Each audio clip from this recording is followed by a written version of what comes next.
नमस्कार, यो हो समाचारमा स्वागत छ। म वसुधा केसी। म रन्जु अधिकारी। सुरु गरौँ अहिलेसम्मका प्रमुख समाचारबाट।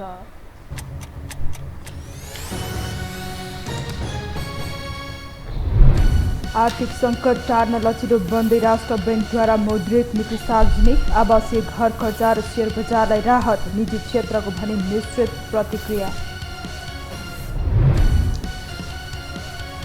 1 क्विन्टल सुन तस्करी प्रकरणमा भन्सार अधिकृत सहित थप 6 जना पक्राउ पर्नेको संख्या 16 पुग्यो। अनुसन्धानको दायरा हङकङसम्म पुग्नै सकेन।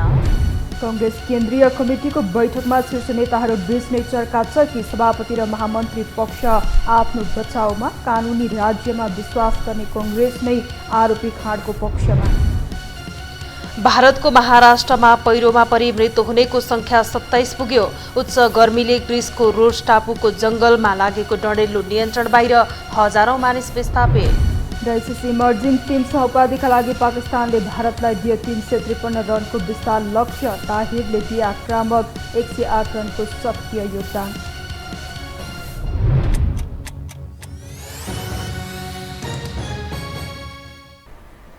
अब समाचार विस्तारमा।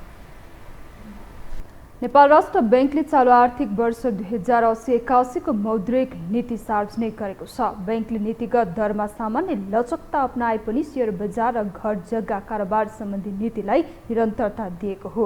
घर जग्गा धितोमा कर्जा सीमा 70% पुर्याउन माग गरिरहेका थिए, तर राष्ट्र बैंकले पुरानै नीति अवलम्बन गरेको छ। पहिलो घर खरिद गर्ने सर्वसाधारणलाई भने मौद्रिक नीतिले केही सहुलियत दिएको छ। एक रिपोर्ट। नेपाल राष्ट्र बैंकले चालू आर्थिक वर्ष 2080-81 को मौद्रिक नीति सार्वजनिक गरेको छ। आइतबार आर्थिक वर्ष 2080-81 को मौद्रिक नीति सार्वजनिक गर्दै राष्ट्र बैंकले नीतिगत दरमा सामान्य लचकता अपनाए पनि शेयर बजार र घर जग्गा कारोबार सम्बन्धी नीतिलाई निरन्तरता दिएको हो।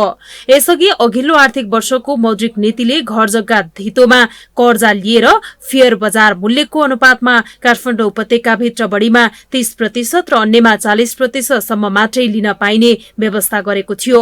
आर्थिक वर्ष 2079-80 को जेठ मसान्तसम्म नेपालका बैंक तथा वित्तीय संस्थाले प्रवाह गरेको कुल कर्जा मध्ये 68% घर तथा जग्गाको धितोमा प्रवाह भएको थियो। पछिल्लो 2 वर्षदेखि शेयर बजार र घर जग्गा कारोबार सम्बन्धी कर्जामा राष्ट्र बैंकले कडाई गर्दै आएको थियो। डिप्रेसन अप्रवाहका कारण मुद्राको आपूर्ति बढेको छ, तर सोही बमोजिम मुलुकभित्रै मूल्य अभिवृद्धि हुन नसकेकोले आन्तरिक उत्पादन क्षमता र मागका बीचमा अन्तर बढ्दै गएको छ। फलस्वरूप बाह्य क्षेत्रतर्फको चालू खाता विगत केही वर्षदेखि निरन्तर घाटामा रहँदै आएको छ। स्थिर विनिमय दर नीति अवलम्बन गरिएको सन्दर्भमा चालू खाता निरन्तर घाटामा रहनुले बाह्य क्षेत्र मात्रै नभएर आन्तरिक स्थायित्वमा समेत जोखिम रहने हुन्छ। व्यवसायीले घर जग्गा धितो कर्जामा सीमा 70% सम्म पुर्याउन माग गरिरहेका थिए, तर राष्ट्र बैंकले पुरानै नीति अवलम्बन गरेको छ। पहिलो घर खरिद गर्ने सर्वसाधारणलाई भने मौद्रिक नीतिले केही सहुलियत दिएको छ। यसअघि पहिलो आवासीय घर कर्जाको सीमा 1,50,00,000 रुपैयाँ थियो, अहिले बढाएर 2 करोड़ पुर्याएको छ। राष्ट्र बैंकले बैंक दरलाई 7.5% मा यथावत राख्दै नीतिगत दरमा सामान्य घटाएको छ। आर्थिक तथा बाह्य आर्थिक परिदृश्यलाई दृष्टिगत गर्दै नीतिगत दरलाई 50 आधार बिन्दुले घटाई 6.5% कायम गरिएको राष्ट्र बैंकले जनाएको छ। कोभिड संक्रमण र रुस युक्रेन युद्धका कारण बिथोलिएको बजार आपूर्ति श्रृङ्खला अझै लयमा फर्किसकेको छैन। खास गरी पेट्रोलियम पदार्थ र खाद्य वस्तुको मूल्यमा भएको उच्च वृद्धिका कारण विकसित एवं विकासशील राष्ट्रहरूले सामना गर्नु परिरहेको उच्च मुद्रास्फीतिमा केही सुधार आए तापनि लक्ष्यभन्दा माथि नै रहेको छ। फलस्वरूप अधिकांश केन्द्रीय ब्याङ्कहरूले लिएको नीतिगत कार्यदिशाले निरन्तरता पाइरहेको अवस्था छ। यसबाट उदयमान र विकासशील राष्ट्रहरूमाथि परेको वित्तीय दबाव कायमै रहेको छ।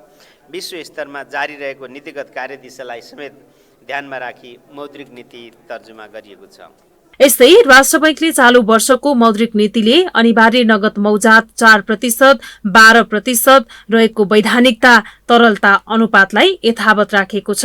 चालू आर्थिक वर्ष 2080-81 को मौद्रिक नीतिले विदेश जाने नेपालीले पाउने सटही सुविधा समेत बढाएको छ। नेपाली राहदानी वाहकले अब $2500 सम्म सटही गर्न पाउने भएका छन्। यसअघि यो सुविधा $1500 सीमित थियो। मौद्रिक नीति मार्फत राष्ट्र बैंकले बचत तथा ऋण सहकारी संस्थाको प्रभावकारी नियमन तथा सुपरिवेक्षणका लागि छुट्टै विशिष्टीकृत नियामक निकाय स्थापना गर्न आवश्यक सहजीकरण गर्ने भएको छ। हाल सार्वजनिक भएको राष्ट्र बैंकको मौद्रिक नीतिमा मिश्रित प्रतिक्रिया आएको छ। आर्थिक मन्दीका कारण व्यवसायीहरू शहरबाट गाउँ पलायन भइरहेको बेलामा आएको मौद्रिक नीतिले केही राहत हुने अपेक्षा गरिएको छ। विगतमा कडाई गरेको राष्ट्र बैंकले केही लचकता भने अपनाएको छ। 1 क्विन्टल सुन तस्करी प्रकरणमा त्रिभुवन विमानस्थल भन्सार कार्यालयका 3 जना कर्मचारी र 3 जना भन्सार एजेन्ट पक्राउ परेका छन्। आज राजस्व अनुसन्धान विभागको विशेष टोलीले उनीहरूलाई पक्राउ गरेको हो। पक्राउ पर्नेमा भन्सार अधिकृत सन्तोष चन्द, खरिदार एवं जाँचकी कुमार ढकाल र एक्सरे अपरेटर सरोज श्रेष्ठ रहेका छन्। यस्तै सुन भन्सार पास गराउन संलग्न रहेको आरोपमा भन्सार एजेन्ट यादव शङ्कर पराजुली, सुदर्शन गौतम र रुक्मिना सुब्बा पनि पक्राउ परेका छन्। यो सँगै सुन तस्करी प्रकरणमा पक्राउ पर्नेको संख्या 16 पुगेको छ। यसअघि विभागले सुन तस्करीमा संलग्न 10 जनालाई नियन्त्रणमा लिइसकेको छ। हङकङबाट नेपाल सुन तस्करी गरिरहेको गिरोह मंगलबार 100 किलोभन्दा बढी सुन बरामद भएपछि हच्किएको छ। यसअघिको मिसनमा कामयाबी देखिएको गिरोहको सुन पछिल्लो पक्राउ परेपछि तस्करहरू सामसुम भएका छन्। मंगलबार सुन नतासिएको भए अर्को लटको सामान काठमाडौँ उडाल्ने तयारी थियो, तर नेपालमा सुन पक्राउ परेको खबर चुहिएसँगै नेपाल पठाउन लागि सुनसहितको सामान उतै लुकाइएको हो। एक रिपोर्ट। त्रिभुवन अन्तर्राष्ट्रिय विमानस्थलबाट मंगलबार पक्राउ परेको सुन चलचित्रको दृश्य जस्तो मध्यान्तरको हो। यहाँ सुरुमै क्विन्टलका क्विन्टल सुन पहिले भित्रिसकेको छ भने यो भन्दा पछाडि तस्करीका लागि तैनात गरिएका सुन मंगलबार पक्राउको हल्लाले रोकिएको छ। यति बेला काठमाडौँ एयरपोर्टबाट सुन समातियो भन्ने मात्रै प्रश्न होइन दर्शकवृन्द। हङकङको सुविधा सम्पन्न आधुनिक टेक्नोलोजीले भरिपूर्ण चरो मुरो नचिर्ने विमानस्थल छिचोलेर सुन काठमाडौँ कसरी आइपुग्यो भन्ने प्रश्न पनि हो। सुन तस्करी प्रकरणले बुढी मरी भन्दा पनि काल पल्कियो भन्ने चिन्ता बढाएको छ। अहिले 21 वर्षीय युवालाई मोहरा बनाएर तस्कर गिरोहले पर्दा पछाडिबाट धन्दा चलाइरहेको छ। सुन तस्करी गरिरहेको रेडी ट्रेडर्सका मालिक कागजमा दोलखाका 21 वर्षीय दिलीप भुजेल देखिन्छन्। ज्याला मजदुरी गरेर गुजारा टारेका भुजेलको कम्पनीले 2 महिनामा पटक पटक गरी झण्डै 2000 किलोग्राम सामान आयात गरेको भन्सार विभागको तथ्याङ्कमा देखिन्छ। हालसम्म आएका सामानको प्रकृति र परिणाम एउटै भएकाले पनि विगतमा आएको सामान विशुद्ध सामान नभएर तस्करी गरिएको सुन थियो भन्ने अट्कल काट्न मुस्किल छैन। रेडी ट्रेडर्स गिरोहले सुन तस्करीकै लागि खोलेको कम्पनी हो। क्याथे पेसिफिक विमानको कार्गोबाट नेपाल आइपुगेको सामान विमानस्थल गेटबाट राजस्वको टोलीले समातेको सूचना बाहिरिँदा हङकङबाट नेपाल आउन लागेको रेडी ट्रेडर्सको दोस्रो लटको 152 केजी सामान उतै गायब बनाइएको छ। सामान्य मजदुरलाई 1 अर्बको सुन तस्करीमा जागेर पर्दा पछाडिका मुकुण्डोधारीहरू गुमनाम छन्। नेपालमा मात्रै नभएर हङकङमा समेत सहज पहुँच विस्तार गर्न सक्ने तस्कर चान्चुने मामुली भुर्रा माछा होइनन्। देश विदेशकै विमानस्थल कब्जा गरेर निर्वाध रूपमा क्विन्टल सुन भित्राउन सक्ने तस्करलाई सरकारले अब कट्ठालो समात्न सक्नुपर्छ। त्यति गरेपछि मात्रै तस्करहरू कहाँ लिन्छन्। नभए छोरी कुटेर बुहारी तर्साए जस्तो गरी भरिया समातेर मालिक तर्साउने हो भने अहिले 100 किलो मात्रै छिरेको छ। यो गिरोहले ताक परे 1000 किलो नै एकैपटक छिराउन बेर छैन। त्यो त तपाईँको इन्टेलिजेन्स सेयर गरेर जान सक्ने कोलाबोरेटिभ क्यापासिटी चाहियो नि त भन्नाले यस्तो चिजहरू जुन चिजहरू यो त तपाईँको एउटा कुरा हेर्नुहोस्, हङकङ जस्तो सफेस्ट एयरपोर्टबाट यो इन भएको छ त्यो पनि हेर्नुहोस्। IC-84 नेपालबाट हाइज्याक भएको जस्तो मात्रै होइन, जब विक स्टेटहरूमा विक प्रकारको सिस्टम हुन्छ त्यहाँ छिर्नु ठुलो कुरो भएन। अबको यो सुन प्रकरणको अनुसन्धानको दायरा फराकिलो हुनुपर्छ। त्रिभुवन विमानस्थल काठमाडौँबाट हङकङसम्मको नेक्सस देखिएकाले सुनकाण्डको अनुसन्धान हङकङसम्मै पुग्नुपर्छ। सरकारले साँच्चै छातीमा हात राखेर खोज्ने हो भने चुटकीको भरमा तस्करका मालिक पक्राउ पर्छन्। उदाहरणका लागि हङकङबाट सुन सहितको सामान कसले कार्गो गर्यो, तस्करको गोदामबाट सुनको भारी विमानस्थलमा कसले पुर्यायो, यी 2वटा विषयको खोजी गरेर अनुसन्धान अगाडि बढाउने हो भने तस्करका मालिक छिनभरमा पत्ता लाग्न सक्छन्। तर शक्ति र पहुँचको भरमा राज्य संयन्त्रकै संरक्षणमा यस्ता गतिविधि हुने भएकाले पनि सरकार भरसक यो बाटो समात्दैन। भलै भरिया नै सही, तथापि प्रधानमन्त्री प्रचण्डले अहिले जुन आँट गरेर सुन र केही थान मान्छे समाते, अब यसको हाङ्गामा मात्रै नअट्किएर जरामा पुगेर अनुसन्धान गरौँ। यो छानबिन र अनुसन्धानको प्रक्रियालाई यसको जरैसम्म पुग्ने गरी अगाडि बढाउनुपर्छ र जस्तो सुकै र जोसुकै भए पनि यसको नेक्सस र रुटमा पुग्ने गरी अनुसन्धानलाई अगाडि बढाएर कारबाहीको प्रक्रियामा जानुपर्छ। फेरि पनि विगतमा जस्तो भरिया समातेर मालिक उम्काउने खेल नहोस्। हालसम्म नेपालमा भएका सुनकाण्डमा भरिया भन्दा माथि अनुसन्धान अघि बढेको देखिँदैन। यो क्विन्टल प्रकरण पनि अहिले समातिएका 10 भाइमा मात्रै सीमित नहोस्। यी 10 भाइलाई भरिया बनाएर वर्षौंदेखिको तस्करीको चेन अब सरकारले तोड्नुपर्छ। नभए देशलाई टाटपल्टाएर तस्कर गर्ने व्यक्ति सधैँ मोटाउने अनि देश आर्थिक मन्दीको चपेटामा परिरहने अवस्था हुन सक्छ। अब बाँकी समाचार। संसदको सबैभन्दा ठूलो दल नेपाली कांग्रेस आफूलाई लोकतन्त्रको हिमायती मान्छ, तर कांग्रेस नेताहरूको आचरण लोकतान्त्रिक देखिँदैन।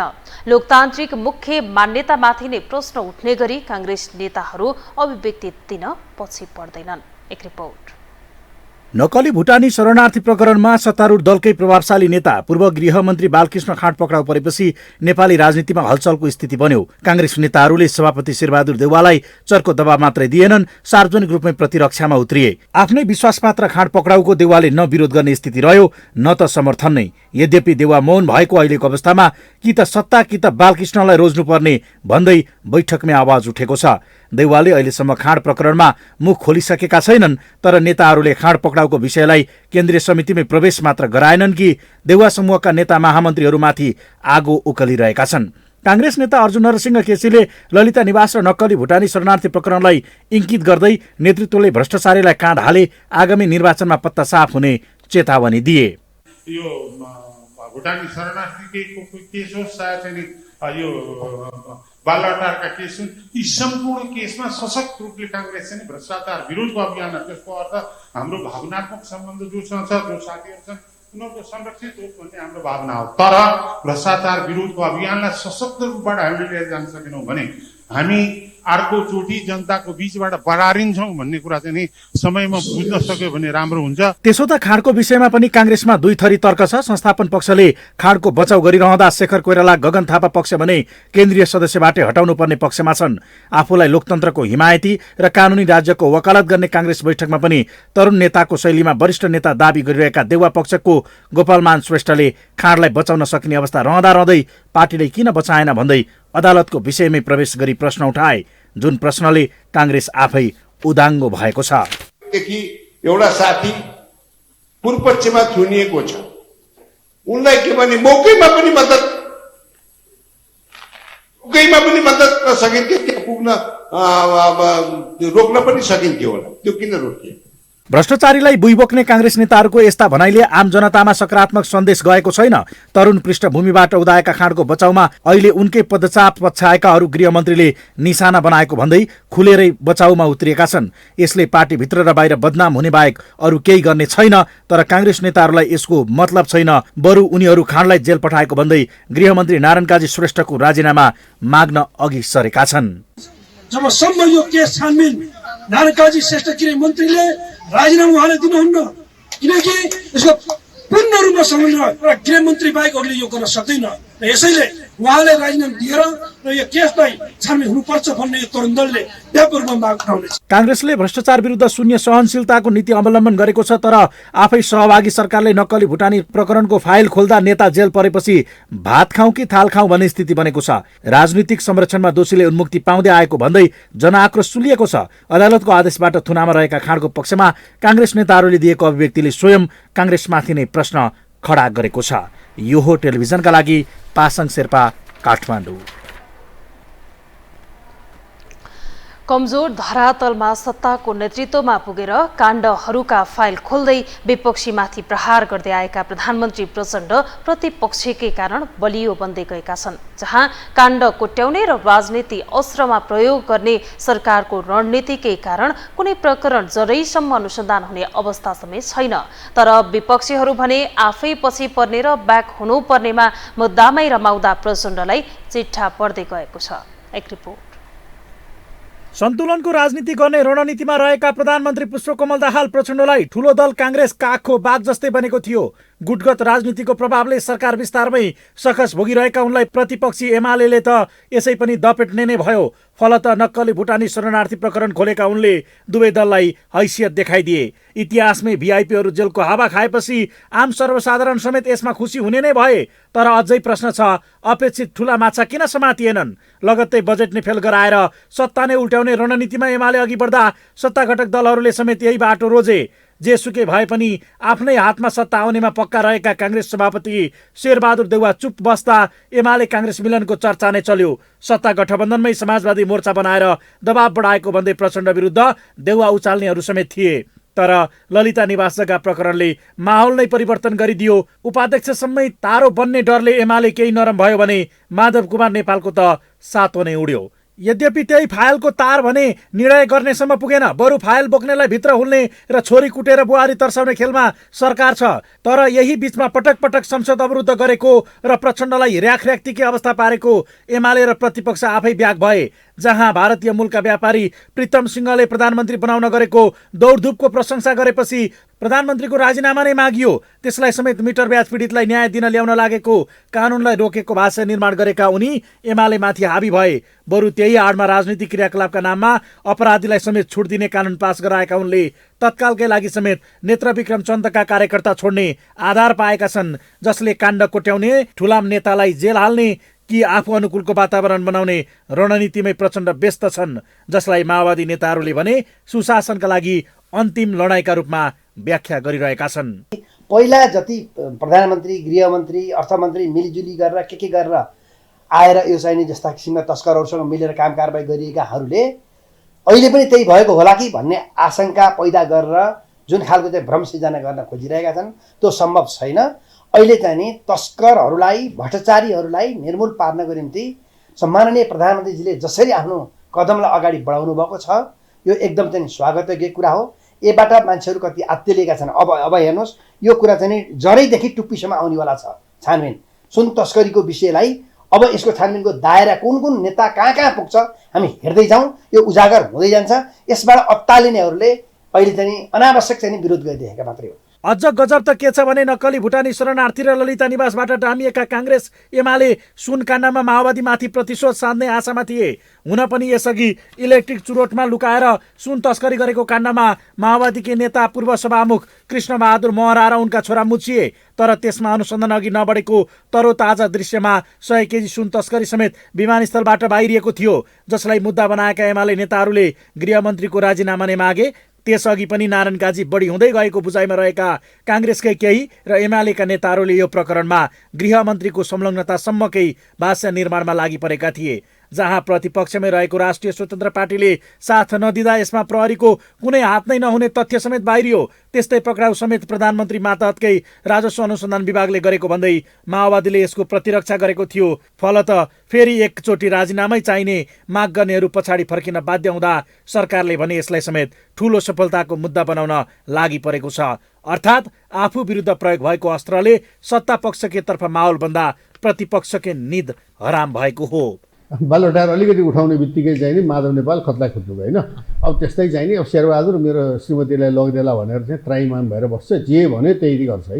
यसमा प्रचण्डलाई यो किसिमको राजनीतिमा त सफलै मान्नुपर्छ। तर उनले त जुन होइन 17,000को हत्या, त्यसमा 5,000 त व्यक्तिगत म जिम्मा लिन्छु भन्ने जस्तो कुरा, क्यान्टोनमेन्टमा गरे भ्रष्टाचार, खै त पत्याउनलाई त त्यो पनि गर्नु पऱ्यो नि।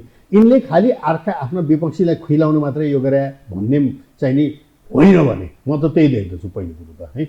दोस्रो कुरो यहाँ के आयो भनेदेखि चाहिँ नि यिनले यो गरेको होइन टुङ्गोमा जान्छ कि जाँदैन भन्ने त शङ्कै छ अहिले पनि। पछिल्ला दृश्यहरूले काण्डहरू अनुसन्धानभन्दा राजनीतिक मुद्दा र अस्त्र बन्न थालेको प्रश्न छ, जसले यस्ता प्रकरणहरूको अनुसन्धान सही दिशामा जाने र निष्कर्षमा पुग्ने सम्भावनालाई कम गराएको छ। तर प्रतिपक्षी पनि यसैको तापमा रोटी सेक्दा फाइदा हुने आशामा रहँदा त्यसको लाभ भने सत्ता पक्षले नै उठाइरहेको छ, अर्थात् जिस्काउने र आक्रामक बनाउने अनि बलियो बनेको आफूले त्यसलाई आधार देखाउँदै आफ्नो स्वार्थमा प्रयोग गर्ने रणनीतिमा प्रधानमन्त्री सफल हुँदै गएका छन्। फलत यसले देशलाई फाइदा हुने भन्दा उनीहरूकै राजनीतिक स्वार्थपूर्ति हुने मात्र भइरहेको छ, जहाँ आम नागरिक र सर्वसाधारण भने को राम्रो भन्ने प्रश्नकै भूमरीमा छन्। चिनिया कम्युनिस्ट पार्टीका उच्चस्तरीय नेताको टोली काठमाडौँ आइपुगेका छन्। चिनिया कम्युनिस्ट पार्टीका पोलिट ब्युरो सदस्य युएन च्याचुङ नेतृत्वको 25 सदस्यीय टोली नेपाल भ्रमणमा आइपुगेका हुन्। चिनिया टोलीले आज राष्ट्रपति रामचन्द्र पौडेलसँग भेटवार्ता गरेको छ। चिनिया उच्चस्तरीय टोलीले नेपालका महत्त्वपूर्ण राजनैतिक भेटवार्ता गर्ने कार्यक्रम तय भएको छ। च्याचुङले कम्युनिस्ट पार्टीका शीर्ष नेता र कांग्रेस सभापति शेरबहादुर देउवासँग पनि भेटवार्ता गर्ने बताइएको छ। आगामी सेप्टेम्बरमा प्रधानमन्त्री पुष्पकमल दाहाल प्रचण्डले चीनको भ्रमण गर्ने तयारी छ। पछिल्लो समय नेपालमा भारत र अमेरिकी नेताहरूको भ्रमण बाक्लिएपछि चिनिया नेताहरूको नेपाल आउने क्रम पनि बढेको हो।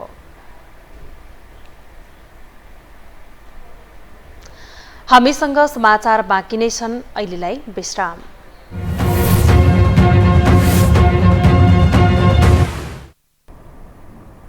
विश्रामपछि स्वागत छ। अब बाँकी समाचार। लघुवित्त संस्था विरुद्धको संघर्ष समितिले विभिन्न माग राख्दै आज पनि प्रदर्शन गरेका छन्। हिजो राष्ट्र बैंक घेराउ गरेका पीडितले आज सिंहदरबार घेराउ गरेका हुन्। उनीहरूले नव सामन्तीको रूपमा स्थापित लघुवित्तीय संस्थाहरू खारेज गर्न, लघुवित्तीय संस्थाहरूद्वारा लगाइएको सामूहिक ऋण विना गर्न, गरिब किसानहरूलाई निःशुल्क ऋण प्रदान गर्न, आवश्यकता र क्षमतामा आधारित काम र दामको व्यवस्था गर्न तथा समाजवादी अर्थतन्त्रको विकास गर्न माग गरेका छन्। उनीहरूले राष्ट्र बैंकका गभर्नरको पनि राजीनामा माग गरेका छन्। 7 महिनादेखि उनीहरूले आन्दोलन गर्दै आए पनि सरकारले समस्या समाधान गर्न सकिरहेको छैन। यसबीचमा केही वित्तीय संस्थाहरूका सञ्चालकलाई पक्राउ गरे पनि बचतकर्ताको रकम फिर्ता भने हुन नसक्दा पीडितहरू आन्दोलित बनेका हुन्। गठबन्धनको सहारामा राजनीतिक यात्रा गरिरहेका माधव नेपालले आफ्नो पार्टी र पार्टी दुवैको औचित्य गुमाउँदै गएका छन्। पार्टी स्थापना भएको 2 वर्ष पुग्नै लाग्दा एकीकृत समाजवादी भित्रै खोक्रो हुँदै गएको छ। एक रिपोर्ट। नेकपा एकीकृत समाजवादीका अध्यक्ष माधव कुमार नेपालले नेपाली राजनीतिमा आफ्नो प्रभाव र अस्तित्व गुम्दै गएको महसुस गर्न थालेका छन्। हिजो आज सार्वजनिक मञ्चबाट दिने अभिव्यक्तिबाट पनि माधवको छटपटाहट देखिन थालेको छ। अघिल्लो दिन कांग्रेस र कम्युनिस्ट अपरिहार्य रहेको तर प्रतिगामीहरू यही अपरिहार्य भएको गठबन्धन तोड्न षड्यन्त्र गरिरहेको भनेका उनले त्यसको 24 घण्टा बित्न नपाउँदै कम्युनिस्टहरूले खुद्रा दोकान थापेर नहुने भन्दै एक ढिक्का हुन पर्नेमा जोड दिए। माधवलाई एकातिर गठबन्धन फुट्ला भन्ने पिर परेको छ भने अर्कोतर्फ कम्युनिस्टकै हवालामा लामो समयदेखि राजनीतिमा जमाइरहेको साख गुम्ने डरले अतालिएका छन्। देउबा प्रचण्ड सबैले आफ्नो प्रयोग मात्रै गरेपछि माधवको छटपट्टि र तनाव सतहमै आएको हो। सबै आफ्ना चाहिँ एकदम पुरै पसल थापेर बसेका छन्, आफ्नै पाराले चलिरहेका छन्। त्यसका बावजुद पनि हामीले हरेस खानु हुँदैन। यस अर्थमा जति शक्तिलाई मिलाउन सकियो त्यति हामी बढी शक्ति आर्जन गर्न सक्छौँ, त्यति त्यसले ऊर्जा पैदा गर्न सक्छ। जति हामी विभाजित भयौँ त्यसले स्वाभाविक रूपमा नोक्सान मात्रै पुर्याउँछ। कम्युनिस्ट आन्दोलनको एकताको निम्ति, एकताबद्ध बनाउनका निम्ति हाम्रो तर्फबाट पनि प्रयत्न हुने कुरा समेत राख्दै माधवलाई एमाले अध्यक्ष केपी शर्मा ओलीले राष्ट्रपतिको प्रस्ताव दिएर प्रयोग गर्न खोजे। त्यस्तै कांग्रेस सभापति शेरबहादुर देउवाले एमाले फुटाउन प्रयोग गरे भने सबैभन्दा बढी प्रचण्डको प्रयोगमा परे। एमालेमा फुट ल्याउनदेखि आफू प्रधानमन्त्री बन्न र एकीकृत समाजवादीलाई कमजोर बनाई समाजवादी मोर्चाको गठन गर्न माधवको प्रयोग भएको छ। त्यस्तै प्रचण्ड बिस्तारै एकीकृत समाजवादीलाई माओवादीमा नै मिसाउन प्रयासरत छन्। माधवको छटपटाहटको कारण खाली शीर्ष दलका नेताहरू मात्रै पनि होइन, उनका आफ्नै दलका नेताहरू पनि माधवको कार्यसँग सन्तुष्ट छैनन्। पटक पटक देउबा प्रचण्डसँग रोइ कराई गर्दा पनि मुख्यमन्त्रीबाट हात खाली हुँदा प्रदेशमा नेतृत्वविहीन हुनु परेको छ। केन्द्रमा पनि अरूले छोडेको वा बचेकुचेका 2 मन्त्रालय पाएपछि अन्य मन्त्री हुन नपाएका सांसदहरू माधवसँग रुष्ट छन्। मन्त्री बनेकाहरूले पनि काम गर्न नसकेको भन्दै पार्टीभित्रै आलोचना भइरहेको छ। अहिले लम्पी स्किन भन्ने रोगको महामारी छ। 20,000 हाम्रो पशुधन नष्ट भइरहेछ। त्यो बारेमा चाहिँ हाम्रो कृषि मन्त्रालयको तर्फबाट चासो हुनु पर्यो र उनीहरूलाई त्यो पीडित किसानहरूलाई सहयोग गर्ने एउटा कार्यक्रम आउनु पर्यो। यस्तै गरी जस्तो अब ठुला महामारी अब के अरे भिर पहिरो सडक अवरुद्ध यस्ता भइरहेछन्, भौतिक पूर्वाधार मन्त्रालयले विशेष ध्यान दिनु पर्यो। पार्टीभित्र प्रभावशाली मानिएका घनश्याम भुषाल, रामकुमारी झाँक्री जस्ता नेताहरू निष्क्रिय प्राय बनेका छन्। बोल्दा आलोचना हुने हुँदा बरु बोलेर छुचो हुनुभन्दा नबोलेरै राम्रो हुने मनस्थितिमा उनीहरू देखिन्छन्। पार्टी स्थापना भएको 2 वर्ष पुग्न 1 महिना मात्र बाँकी छ, तर स्थापित नेताहरूद्वारा निर्मित पार्टी विस्तार हुनुभन्दा झन् ओह्रालो लागिरहेको छ। नेता कार्यकर्ताहरूले पार्टी परित्याग गर्दै उही पुरानै घर एमाले फर्कन थालेका छन्। 2 दिनभित्रै तनहुँ जिल्ला अध्यक्षसहित 25 कार्यकर्ता र रामेछापका जिल्ला अध्यक्ष पनि सिङ्गो टिमसहित एमालेमै फर्किएका छन्। त्यस्तै यो क्रम निरन्तर बढी नै रहेको छ। जो अफसरका लागि एउटा मन्त्रीका लागि गएका थिए तिनलाई चिनेको थियो, त्यसले त्यस्तो फेर पनि पार्दैन थियो। तर अरू चाहिँ अब यिनीहरू माधव नेपालको नेतृत्वमा पार्टी बन्छ र गरी खाइन्छ भन्ने यिनीहरूले पछि गएर यिनीहरूको चाहिँ जुन भ्रम हो त्यो भ्रम टुट्छ र यिनीहरू पार्टीमा फर्किन्छन्, मूलधारमा फर्किन्छन्, एमालेमा फर्किन्छन् भन्ने त हामीलाई पहिलेदेखि नै थियो। यो कुनै नयाँ कुरै होइन के त। अनि माधव कुमार नेपालको पार्टीबाट चाहिँ एमालेमा आउँदा के भन्ने प्रवेश भन्ने होइन, त्यो कमरेड जिम्मेवारीमा फर्किनु हो भनेर भन्ने, त्यो जिम्मेवारीमा फर्कियो। कतै पार्टीमा गएको होइन। अहिले पनि म माधव नेपालको पार्टी चिन्दिनँ। हेर्नुहोस्, व्यक्तिगत रूपमा मलाई भन्नुहुन्छ। 1 सातासम्म चलेको पार्टी सचिवालयको बैठकले पनि माधवले पार्टीलाई गति दिन नसकेको निष्कर्ष निकालेको छ।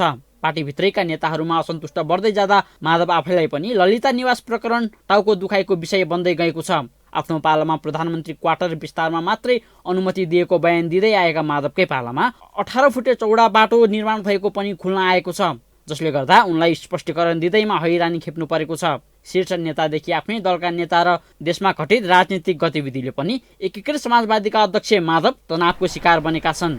यो हो टेलिभिजनका लागि निरज कोइराला, काठमाडौँ।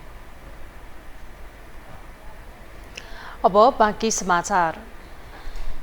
प्रतिनिधि सभाका सभामुख देवराज घिमिरेले कोशी प्रदेश सरकार निर्माणमा प्रदेश सभाका सभामुखको सहभागिताबारे सर्वोच्च अदालतको फैसला स्वीकार्य हुने बताउनु भएको छ। उहाँले अदालतमा विचाराधीन सो विधेयकलाई हस्तक्षेप गर्ने वा प्रभाव पार्ने कुरा हुन सक्ने भएकाले आफूहरूले सो विषयमा छलफल गरे पनि अहिले नै कुनै निष्कर्षमा पुग्न आवश्यक नदेखिएको टिप्पणी समेत गर्नुभयो। आज काठमाडौँमा आयोजित संघीय संसद र प्रदेश सभाको अनुभव आदान प्रदान कार्यक्रममा सभामुख घिमिरेले कोशी प्रदेशको सरकार निर्माणबारे आफूहरू सर्वोच्च अदालतको फैसलाको पर्खाइमा रहेको र उसले गर्ने फैसला स्वीकार्य गर्दै अघि बढ्ने समेत स्पष्ट पार्नुभयो। सो घटनाको बारेमा पनि आफूहरूबीच धेरै नै छलफल भएको र त्यस घटनाबाट शिक्षा लिएर अघि बढ्ने सहमति भएको बताउनुभयो। 3 तहका सरकारहरूले त्यहाँ कामहरू गर्दाखेरि खास गरिकन विधायिकालाई सम्भव भएसम्म निष्पक्ष बनाएर जानुपर्छ भन्ने एक वाक्यमा हामीले यहाँ निष्कर्ष बाहिर ल्याएका छौँ र घटनाकै बारेमा चर्चा गर्ने कुराहरूमा हामीले किन निष्कर्षमा पुगेनौँ वा धेरै घटनाबाट शिक्षा लिने कुराहरू बाहेक किन निर्णय गरेनौँ भन्दाखेरि यो अदालतमा गइसकेको विषय छ र देशैभरिका अब संसद निर्माण गर्ने ठाउँका प्रमुखहरूको भेलाले त्यसमा बाहिर बोल्ने कुरा, निर्णय गर्ने कुरा चाहिँ यो अदालतको विषयलाई हस्तक्षेप गर्ने या प्रभाव पार्ने हुन सक्ने भएकोले हामीले यसलाई गरेनौँ र हामी अदालतको निर्णयलाई पर्खेर बसेका छौँ। कोशी प्रदेश सभाका सभामुख बाबुराम गौतमले सरकार निर्माणमा सहभागी भएको विषयलाई संविधान विपरीत भन्दै एमाले उहाँ विरुद्ध सर्वोच्च अदालतमा मुद्दा दायर गरेको हो। संघीय संसद र प्रदेश सभाहरूले आफूहरूलाई बजेटको अभाव नहुने गरी व्यवस्था गर्न नेपाल सरकारलाई ध्यानाकर्षण गराएको छ। आइतबार संघीय संसद र प्रदेश सभाको काठमाडौँमा जारी भेलाको 12 बुँदे निष्कर्ष सार्वजनिक गर्दै प्रतिनिधि सभाका सचिव पदम प्रसाद पाण्डेले सो जानकारी दिनुभएको हो। कुनै पनि कारणबाट अभाव नहुने र संघीय संसद र प्रदेश सभाहरूका लागि बजेटको व्यवस्था गर्नका लागि सरकारलाई ध्यानाकर्षण गराउने सो निष्कर्षमा उल्लेख गरिएको गरेको छ। त्यसैगरी दुवै संसदका लागि भौतिक स्रोत र दक्ष जनशक्तिको पर्याप्त व्यवस्था गर्न गराउन पनि पहल गर्ने निष्कर्ष निकालिएको प्रतिनिधि सभाका सचिव पाण्डेले बताउनुभयो। व्यवस्थापिकालाई आवश्यक पर्ने बजेट उपलब्ध गराउनु सरकारको दायित्व हो। व्यवस्थापिकालाई आर्थिक स्वायत्तताको प्रत्याभूति गर्न र कुनै पनि कारणबाट बजेटको अभाव हुन नदिने गरी व्यवस्थापन गर्न सरकारलाई ध्यानाकर्षण गराउने हो। संसद र सचिवालयलाई भौतिक स्रोतका साथै पर्याप्त दक्ष जनशक्तिको व्यवस्थापन गर्न आवश्यक प्रयत्न गर्ने। नम्बर 5, राष्ट्रिय सभाको संहिता कार्यान्वयन सम्बन्धी विशेष समितिको सिफारिस सम्बन्धमा सभाले दिएको निर्देशन कार्यान्वयनका लागि सरकारलाई ध्यानाकर्षण गराउने। नम्बर 6, पूर्व बजेट छलफल र सरकारको वार्षिक नीति तथा कार्यक्रम माथिको छलफलमा उठेका विषयहरू समावेश हुने अवस्थाको सुनिश्चितता गर्ने र उल्लेखित कार्यक्रमहरू हरेक आर्थिक वर्षको बजेट अधिवेशन अगावै सक्ने गरी व्यवस्थापन गर्ने।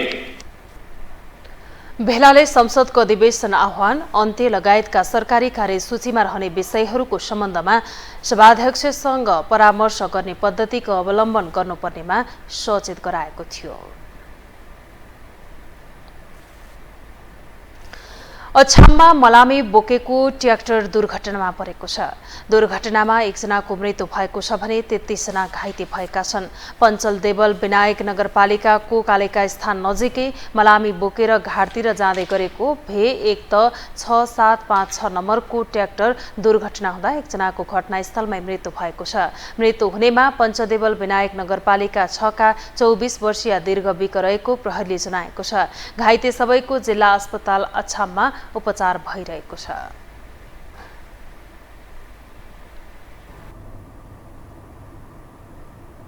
अब पालो आर्थिक समाचारको।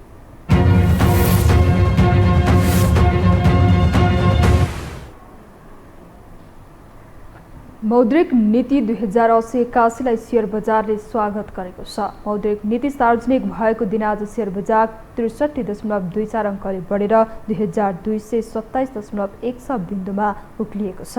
साताको पहिलो कारोबारका दिन आज सबै उपसूचकहरू हरियो देखिएका छन्। सबैभन्दा धेरै विकास बैंक व्यापार उपसूचकको मूल्य बढेको छ। आज 266 धितो पत्रको 75,086 वटा कारोबारबाट 1,20,02,308 किता सेयर किनबेच भएको छ। यसबाट 4,37,51,96,262 रुपियाँ बराबरको कारोबार भएका छन्। हामीसँग अन्तर्राष्ट्रिय र खेल समाचार बाँकी नै छन्। अहिलेलाई पुनः विश्राम।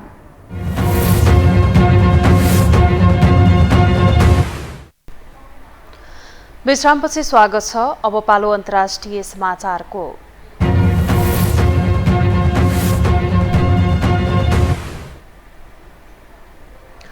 ग्रिसको रोड्स टापुको जंगलमा लागेको डढेलो नियन्त्रण बाहिर गएको छ। विगत 6 दिनदेखि जारी डढेलो नियन्त्रण बाहिर जाँदा हजारौं मानिस विस्थापित भएका छन्।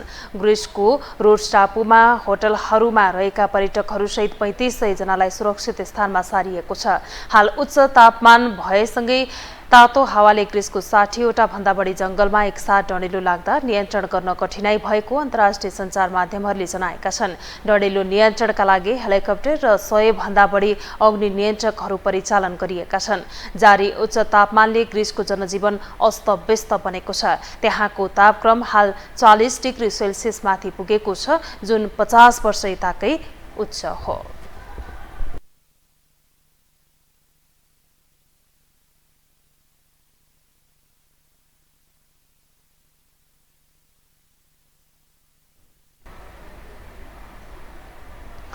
भारतको महाराष्ट्र राज्यमा गएको पहिरोमा परि मृत्यु हुनेको संख्या 27 पुगेको छ।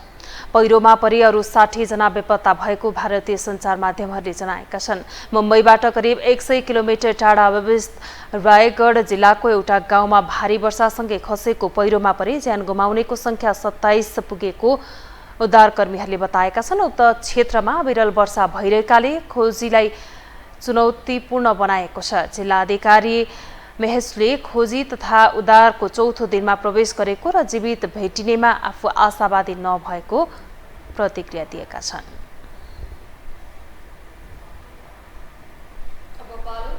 समाचारको।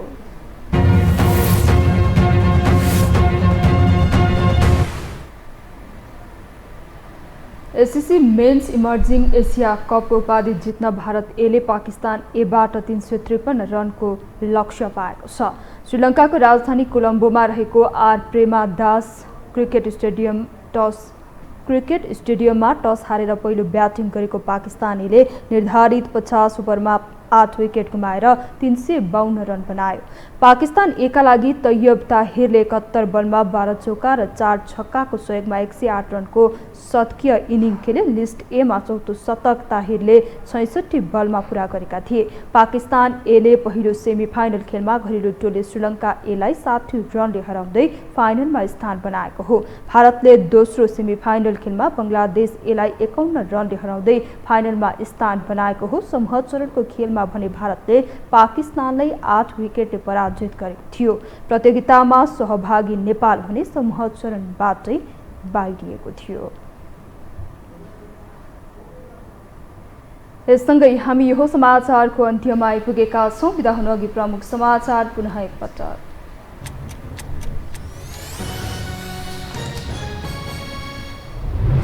आर्थिक सङ्कट टार्न लचिलो बन्दै राष्ट्र ब्याङ्कद्वारा मौद्रिक नीति सार्वजनिक आवासीय घर कर्जा र सेयर बजारलाई राहत। निजी क्षेत्रको भने मिश्रित प्रतिक्रिया। 1 क्विन्टल सुन तस्करी प्रकरणमा भन्सार अधिकृत सहित थप 6 जना पक्राउ पर्नेको संख्या 16 पुग्यो। अनुसन्धानको दायरा हङकङसम्म पुग्नै सकेन। कांग्रेस केन्द्रीय कमिटीको बैठकमा शीर्ष नेताहरू बीच नै चर्काचर्की। सभापति र महामन्त्री पक्ष आफ्नो बचाउमा। कानुनी राज्यमा विश्वास गर्ने कांग्रेस नै आरोपी फाँडको पक्षमा। भारतको महाराष्ट्रमा पहिरोमा परि मृत्यु हुनेको संख्या 27 पुग्यो। उच्च गर्मीले ग्रिसको रोड्स टापुको जंगलमा लागेको डढिलो नियन्त्रण बाहिर हजारौं मानिस विस्थापित। एससीसी इमर्जिङ टिम्समा उपाधिका लागि पाकिस्तानले भारतलाई दियो 353 रनको विशाल लक्ष्य। ताहिरले दिए आक्रामक 108 रनको शतकीय योगदान।